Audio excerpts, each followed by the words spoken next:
నమస్తే. జడల శ్రవణ్ కుమార్ మళ్ళీ వచ్చాడండి. జడ శ్రవణ్ కుమార్ వచ్చేసి ఈ పీపీపీ విధానం మీద పవన్ కళ్యాణ్ గారు ఎందుకు మాట్లాడడం లేదు, ఎందుకనంటే ఆయన 10వ తరగతి చదువున్నాడా, ఆయనకు అవగాహన లేక మాట్లాడడం లేదు. మీరెవరైనా సరే ఆ మెడికల్ కాలేజీలు తీసుకునే వాళ్ళు ఎవరైనా వచ్చే 29 ఎన్నికల్లో మా జగన్మోహన్ రెడ్డి గారు గెలుస్తారు, మేము తరిమేస్తాము. అది ఏదైతే జగన్మోహన్ రెడ్డి గారు మాట్లాడాడో అదే మాటలు ఈయన చెప్తున్నాడు, తరిమేస్తాము అనేసి. నువ్వు బాగా పెద్ద చదువులు చదివావు కదా, నీకున్న పరిజ్ఞానం ఏంది, అసలు ఎందుకు ఇస్తున్నారు, ఎందుకు ఇవ్వాల్సి వస్తుంది నువ్వు చెప్పు. పవన్ కళ్యాణ్ గారికి తెలియదు, మాట్లాడలేదు, కరెక్టే, ఓకే, నువ్వు చెప్పినట్టు వదిలేసుకుందాం. ఎందుకంటే ఆయన సగం పరిజ్ఞానంతో మాట్లాడు జనాలతోటి, నీలాగా. ఆయన దాని గురించి పూర్తిగా లోతుగా తెలుసుకున్న తర్వాతే పూర్తి పరిజ్ఞానంతో మాట్లాడతాడు, దాన్ని వివరిస్తాడు. మాట్లాడినప్పుడు అది కరెక్ట్గా ఉంటుంది. విడివిడి సమాచారాలు, సగం సమాచారాలతో ఆయన మాట్లాడతాం. ఇప్పుడు ఎందుకు ఇస్తున్నారు, అసలు ఎలా ఇస్తున్నారు అది వివరించి చెప్తున్నావు నువ్వు. ఓన్లీ ప్రైవేట్ వాళ్ళకి కట్టబెడుతున్నారని మాట్లాడుతున్నావు, కానీ అసలు ఈ విధంగా ఇస్తున్నారని చెప్తా దాంట్లో ఉన్న నిజం ఏంటనేది నువ్వు బయట పెట్టలేవు, నీకు ఆ ధైర్యం లేదు.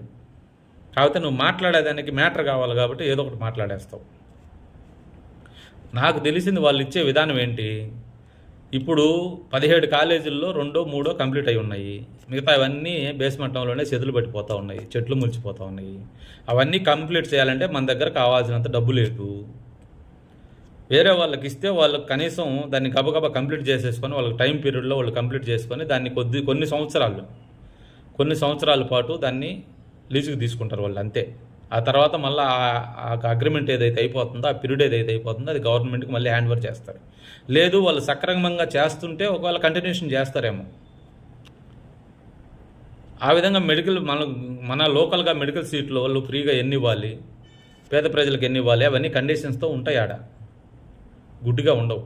వాడు ఖర్చు పెట్టినాడు ఊరికే ఉండడు కదా, వాడు వ్యాపారం అనేది చేస్తాడు కదా.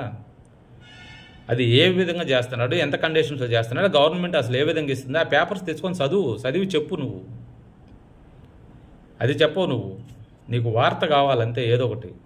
పవన్ కళ్యాణ్ గారు దొరకాలి నీకు, ఇంకేం ఉండదు. అసలు జగన్మోహన్ రెడ్డి గారే ఇవి కంప్లీట్ చేస్తుంటే, 5 ఏళ్లలో కంప్లీట్ చేస్తుంటే ఈరోజు ఈ సమస్య వచ్చుండేది కాదు. 5 ఏళ్లలో 3 కాలేజీలు కట్టాడు ఆయన.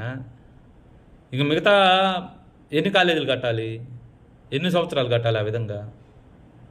అదే ప్రైవేట్ వాడికి ఇస్తే వాడు వచ్చి కట్టుకుంటాడు, వాడు డబ్బులు పెట్టుకుంటాడు, వాడు కొద్ది రోజులు మనకి కండిషన్. ఇప్పుడు రహదారులు ఉన్నాయి, హైవే రహదారులు ఉన్నాయి, టోల్ గేట్స్ అవకాశం ఇచ్చాము. ఎందుకు వాళ్ళు కొద్ది రోజులు దాన్ని మెయింటెనెన్స్ చేస్తున్నారు, టోల్ గేట్స్ వసూలు చేసుకుంటారు వాళ్ళు పెట్టిన డబ్బుల వరకు. ఆ తర్వాత వాళ్ళు టైం పీరియడ్ అయిపోయిన తర్వాత వాళ్ళు మనకి హ్యాండ్ ఓవర్ చేస్తారు. లేదు వాళ్ళే కంటిన్యూషన్ చేయాలంటే మన కండిషన్తో వాళ్ళు కంటిన్యూషన్ అవుతారు. అది కూడా తెలియదా నీకు? పెద్ద చదువులు చదివానని విరవీగుతుంటావు కదా, మాట్లాడితే పవన్ కళ్యాణ్ 10th క్లాస్ అనేసి. అవి చెప్పు, ముందు ప్రజలకు వివరించి చెప్పు. అదే జగన్మోహన్ రెడ్డి గారు మళ్ళీ 24లో గెలుచుంటే, ఆ కాలేజీలు కంప్లీట్ చేసుంటే, మొత్తం మీద ఆయన మైండ్ సెట్ వేరే విధంగా ఉండేది. ఇప్పుడు ఆయన గెలవలేదు, ఆయన కట్టలేదు కాబట్టి వీళ్ళు వేరే వాళ్ళకి ఇస్తున్నారు కాబట్టి ఈ విధంగా మాట్లాడుతున్నారు. జగన్మోహన్ రెడ్డి వ్యాపారవేత్త, సింగిల్ పైసా కూడా అతను సొంత పైసా ఖర్చు పెట్టే రకం కాదు. ఎన్నెన్ని కమిషన్లు తీసుకునేవాడో, లేకపోతే ఏ విధంగా ప్రైవేట్ వాళ్ళకి అంటగట్టేవాడో అవన్నీ మేము ఊహించుకోగలం. నువ్వు చెప్పాల్సిన అవసరం లేదు, మాకు తెలుసు. సో నువ్వు విడివిడి పరిజ్ఞానంతో కాకుండా పూర్తి పరిజ్ఞానంతో గవర్నమెంట్ అసలు ఏ ప్రాతిపదికన ఇస్తుంది ఆ పేపర్స్ తెచ్చుకొని ముందు పెట్టుకొని ప్రజలకు వివరించు. అసత్యాలు కాదు, నిజాలు మాట్లాడే ధైర్యం మీ జగన్మోహన్ రెడ్డి గారికి ఎప్పుడూ లేదు. నువ్వు కూడా వైసీపీ కండవ కప్పుకొని కూర్చో. నువ్వు ఒక పార్టీ తొక్క తోలు ఇవన్నీ అనవసరం నీకు, నీ వల్ల కాదు, నువ్వేం చేయలేవు, అర్థం చేసుకో. పవన్ కళ్యాణ్ గారి గురించి మాట్లాడేటప్పుడు కొంచెం ఆలోచించుకొని మాట్లాడు. ఎన్నిసార్లు చెప్పావు నీకు ఆయన గురించి అట్లా మాట్లాడదని, సిగ్గు లేకుండా మాట్లాడుతూ ఉంటావు నువ్వు.